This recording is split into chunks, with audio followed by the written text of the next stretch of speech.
Le Mali compte actuellement 2295 cantines scolaires couvrant près de 700 000 élèves, soit un taux national de 19,47%.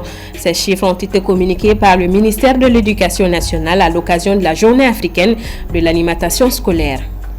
Au Moyen-Orient, les frappes menées par les États-Unis et Israël contre l'Iran ont provoqué une forte escalade régionale avec un bilan humain en hausse. La tension gagne aussi les marchés après la fermeture du détroit d'Ormuz, par où transite près de 20% du pétrole mondial. Portés par des succès face à l'Égypte, l'Ouganda et l'Angola, les Aigles du Mali ont réalisé un sans faute lors de la deuxième fenêtre des éliminatoires du Mondial FIBA 2027. Retour sur le parcours des Aigles basketteurs en fin de journal. Très heureuse de vous retrouver pour une nouvelle semaine. Mesdames et messieurs, bonsoir. Bienvenue dans le 1945. La couverture nationale des cantines scolaires atteint actuellement 19,47%. Ce qui représente 2295 structures pour environ 700 000 élèves sur l'ensemble du territoire national. Ces chiffres ont été révélés par le ministère de l'Éducation nationale à l'occasion de la Journée africaine de l'alimentation scolaire. La cérémonie s'est tenue à Djalakorobougou dans la commune rurale de Muntugula. Soumaïla Fani. À l'instar des autres pays africains, le Mali a commémoré hier dimanche 1er mars la Journée africaine de l'alimentation scolaire.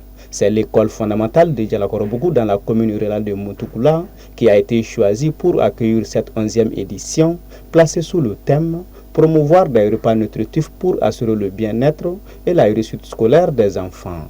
L'importance des cantines scolaires n'est plus à démontrer, car de leur mise en place à nos jours et conformément à leurs objectifs, les rendements scolaires se sont beaucoup améliorés dans notre circonscription. Le programme national d'alimentation scolaire a pour objectif favoriser un accès équitable des filles et des garçons, améliorer les taux de fréquentation ou d'assiduité à la fois des filles et des garçons, favoriser, les rétentions des enfants à l'école, en particulier celle des filles, renforcer les capacités des communautés bénéficiaires. En 2026, l'État et ses partenaires soutiennent 2295 cantines scolaires à travers le pays. Grâce à ces dispositifs, 700 000 élèves reçoivent quotidiennement un repas chaud et parmi eux, 46,93% sont des filles. Ce programme assure ainsi une couverture nationale de 19,47%. En 2025, plus de 5 milliards 200 millions de francs CFA ont été investis par l'État dans l'alimentation scolaire. Cet engagement financier solide traduit la volonté ferme des autorités de garantir des repas chauds et nutritifs aux élèves, c'est-à-dire à nos enfants. Les interventions dans le domaine des cantines scolaires se répartissent comme suit. 1823 cantines soutenues par l'État, 362 par le programme alimentaire mondial, 70 écoles à cantines dans le cadre du projet MICRA, 40 cantines appuyées par la fondation Strom. Selon lui, des défis majeurs restent à relever, à savoir l'organisation d'une table ronde des bailleurs pour financer le projet de promotion des cantines scolaires endogènes et la diffusion effective du manuel de procédure et des textes régissant l'alimentation scolaire auprès de tous les acteurs. Depuis plusieurs jours, Bamako fait face à une pénurie de gasoil dans de nombreuses stations-service. Les files interminables se forment et Moussa Traoré nous donne les raisons de cette nouvelle rareté de carburant.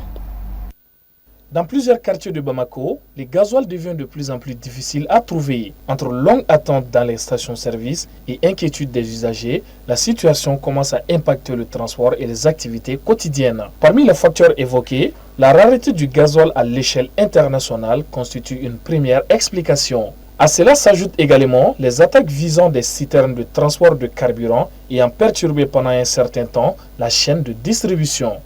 Il peut y avoir à la fois un facteur exogène et un facteur endogène, donc deux facteurs.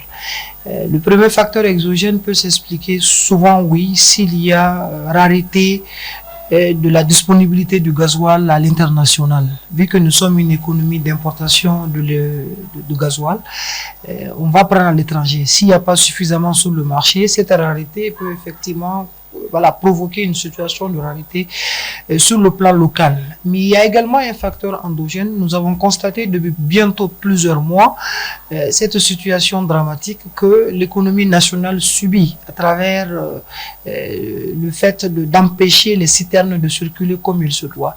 Donc oui, ce facteur-là également, le fait de brûler ces citernes-là, le fait de rendre l'accès de la route difficile à ces gros transporteurs-là peut effectivement créer une situation de rareté sur le plan local.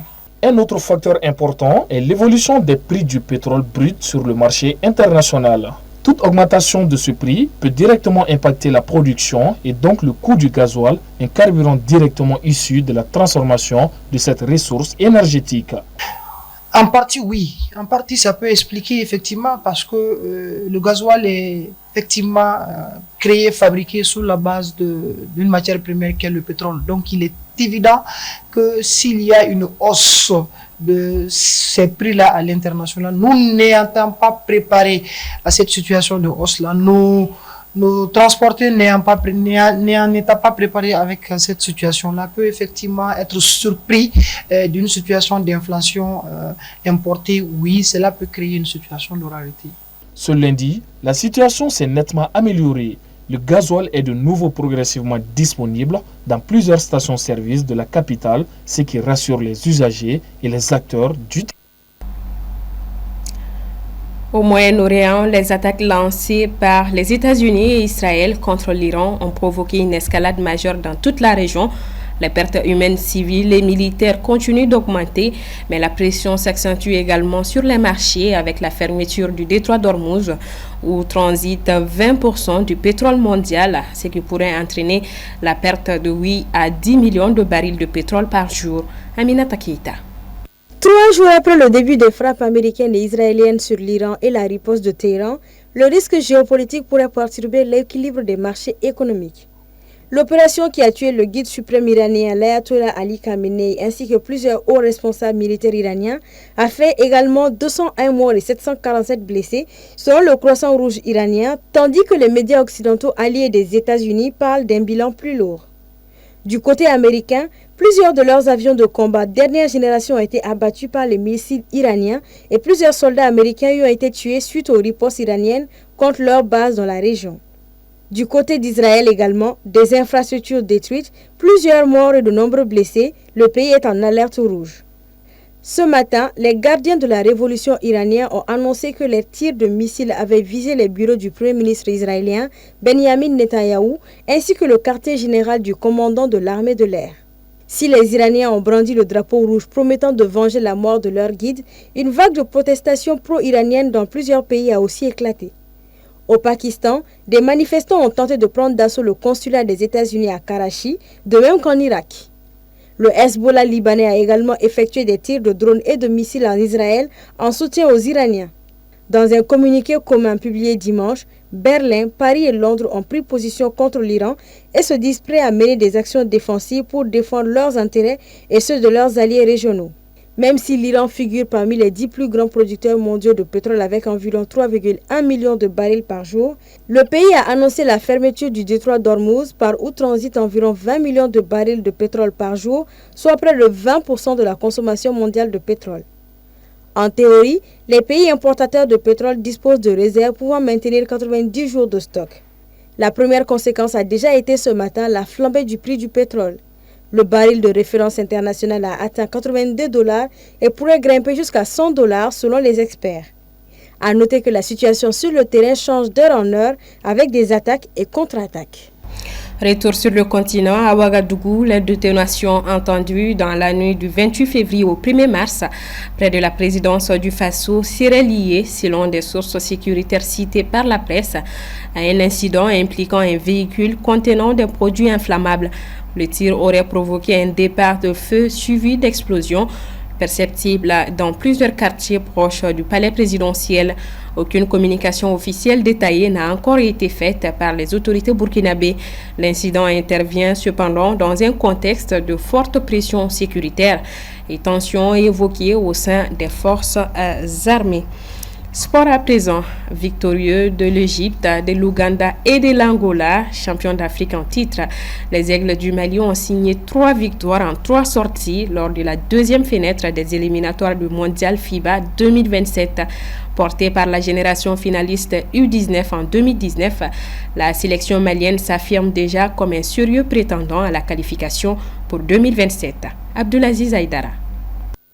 3 matchs, 3 victoires. Les Aigles du Mali ont signé un parcours parfait lors de la deuxième fenêtre des éliminations de la Coupe du monde de basketball. D'entrée, ils ont dominé l'Égypte, pays hôte, 86 à 77, avant d'enchaîner face à l'Ouganda, 84 à 73. Le moment fort de cette série reste toutefois leur victoire arrachée de justesse contre l'Angola, champion continental en titre, battu d'un souffle, 80 à 79. Une grande chose pour moi. Certes, dans les catégories seniors, le Mali n'a jamais battu l'Angola. Mais dans les petites catégories, l'Angola est une passoire pour le Mali. Nous avons juste concrétisé nos différentes victoires chez les juniors, cadets. En tout cas, pour dire à l'Angola que, écoutez, nous aussi, on est prêts maintenant. C'est naturel, c'est une victoire comme toutes les victoires. On a battu un Angola qu'on devrait battre et puis c'est bon. Solide mentalement et efficace dans les moments décisifs, les Aigles prennent ainsi la tête de leur groupe avant la 3e fenêtre qualificative. Ce début de campagne s'appuie sur un noyau de joueurs issus de la brillante génération I-19, finaliste mondial en 2019 sous la conduite du coach Al-Hadji Diko. Cette année-là, le Mali avait marqué les esprits en éliminant la France en demi-finale avant de s'incliner en finale face aux États-Unis. Une référence qui nourrit aujourd'hui les ambitions d'un groupe déterminé à prolonger l'élan et à viser la qualification pour l'édition 2027. Voilà, c'est sur cette note sportive que se referme ce 1945. Merci à vous de l'avoir suivi. Le rendez-vous est pris pour demain, même heure, même chaîne.